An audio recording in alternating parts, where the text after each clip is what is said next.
There's definitely a certain mindset that one gets into, like a zone, if you're just drawing for quite a while, and that's nice. That's really meditative, which is healthy, I think, for an artist.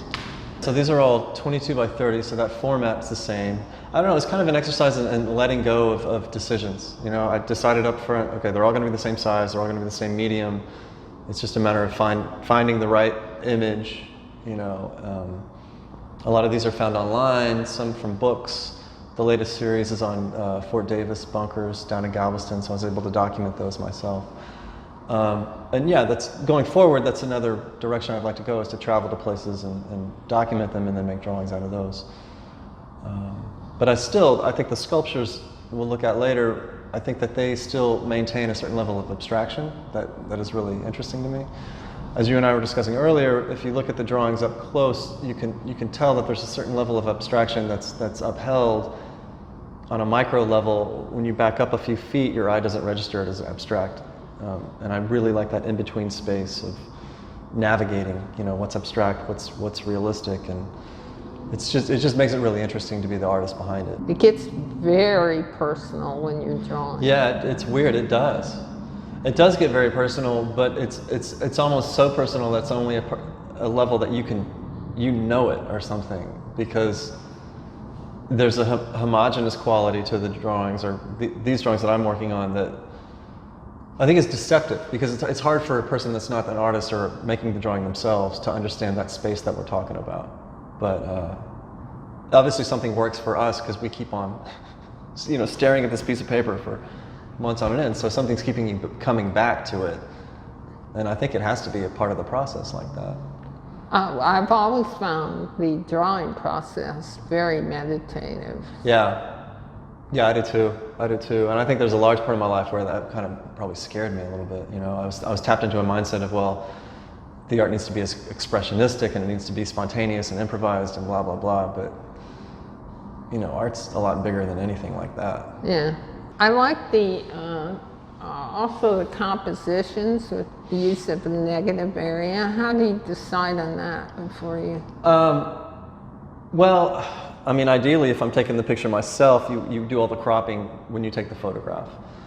If you're using secondary material, online, books, whatever, sometimes you don't need to crop anything. Other times you crop and add a little something here, add a little something there. Some of these drawings have little bits of flora that are added just because it needed some sort of balance in the composition.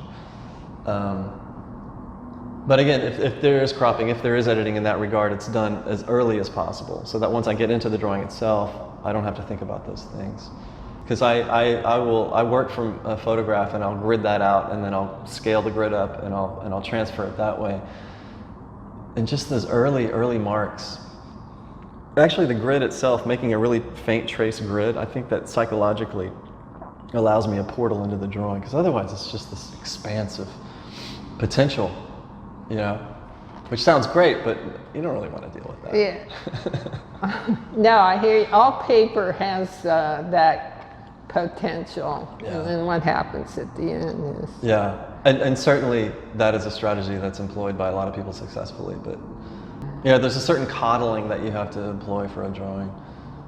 You can't just put your coffee cup down on it and expect it to have an impact.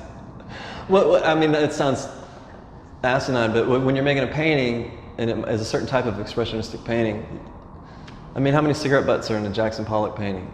It's like, okay. Yeah. It's not the same space. So, right, then it becomes a meditation on basically tones. You're in a situation, okay, is this tone right next to this tone? So, and that becomes the one sort of ethos through the whole thing. And then it becomes very doable. Yeah. There's nothing really that much to figure out. You just, as somebody that makes art, you just feel that's balanced. That's resolved. Do you feel a point where the photo doesn't matter anymore? Oh yeah. I have to stop looking at the reference. Maybe 7/10 out of the way done, because otherwise it's just, I don't know. You're doing something. You're denying the drawing what it needs to become.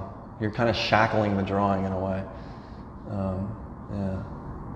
Also, I mean, it's interesting that the pandemic coincided with this series of bunker drawings because it feels somehow appropriate, you know, that we're all kind of bunkered away with this invisible adversary. And the nature of truth concerning what is real and what isn't real and all that stuff is so much in the foreground of our lives today. So I think there's something psychologically, I mean, if you look at a bunker, it's like, okay, this is either the most terrifying thing I've ever seen, because the reason it's built is because you've got this war economy and bombs are going to start dropping on your head any second. But at the same time, if bombs are dropping on your head at any second, it's the most beautiful place to be because you're going to survive it, you know. So that sort of equivocation of comfort and threat, I think is relevant today, you know. Or maybe it's always relevant, but it certainly feels really relevant today. Some of them just have a more ominous feel. Some of them feel almost comical. Like this guy's kind of both. This is a iron cupola on a larger bunker. So that's not concrete, that's actually iron. But I don't know, it looks kind of silly. I mean, at one point it almost looks like it's referencing a Philip Guston. There's a reference to kind of futurism as well, because I think a lot of these things look like they're out of a sci-fi movie. Mm-hmm. Like almost ruins from a science fiction movie or something. And I'm really turned on by that. I like to think about architecture and how it's the psychological, the sort of unaware psychological state that goes into why a building looks like a building, you know. And this has to do a lot with modernism and how you let previous styles go by the wayside, and modernism is supposed to be functionalist and form follows function. Well, bunkers are the most modernist structures you can possibly imagine. There's no frivolity or there's no vernacular even to them. They're just, you know, these things that have to do one thing and they have to do that well. And that's kind of one way of thinking about modernism in architecture. And then the sculpture series it's kind of part of the same. If I were to have a show at Anya's or in a gallery or something, I would want the different mediums to be shown together. I think they enhance each other. Mm-hmm. So I've been putting a lot of time into these guys as well, that's just birchwood and gouache paint, and then they're mounted on mirrors. I think that they're just basically traditional sectional models, which you learn how to make or I learned how to make in school. And you can see, I mean, you can read the bunkers in them as forms, but they're more archetypal. They're less tied to a sort of specific place and time. There's a level of abstraction there that I find interesting, you know, which is separate from the drawings. So same subject matter, but taking it in a different sort of formal way. Well, for these two, I made a plan and a section, what I interpolated from schematics online, really loose schematics. And then I just sort of made some decisions and chopped them up. I draw that in AutoCAD, and then I transfer that to paper, and then I transfer the paper to the wood, and then I use a scroll saw to cut out the shapes, and then sand it, and then gesso the sides, paint the sides with gouache.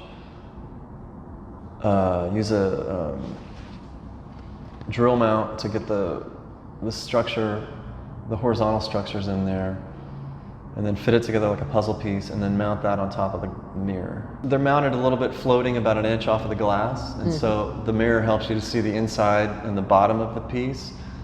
Psychologically, it's kind of interesting because I think if one is stuck in a bunker, you're certainly going to be, you're forced to be introverted in a sense. You're forced to kind of just be around yourself and look at yourself if you're in that environment. So a mirror seemed to be appropriate in that regard as well. So you're working mostly drawing and some sculpture? These days, yeah. Yeah, I haven't made a painting in quite a while, actually. Well over a year. I've been. You're almost letting the sculpture do what the painting used to. In a way, right?